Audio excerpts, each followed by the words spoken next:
National medical council స్కామ్లో వరంగల్కు చెందిన father Colombo medical college chairman Komireddy జోసెఫ్పై సిబిఐ కేసు నమోదు చేసింది.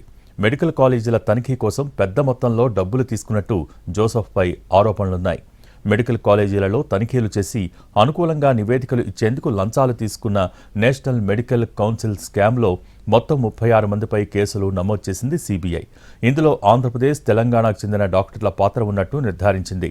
కర్ణాటక, రాజస్థాన్, మధ్యప్రదేశ్, ఢిల్లీ, ఉత్తరప్రదేశ్, ఛత్తీస్గఢ్లో మెడికల్ కాలేజీ తనిఖీలలో అక్రమాలు జరిగాయి.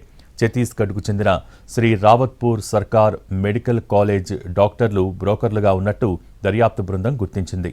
2 విడతల్లో మధ్యవర్తుల నుంచి father Colombo medical college chairman Komireddy జోసెఫ్కు డబ్బులందాయి.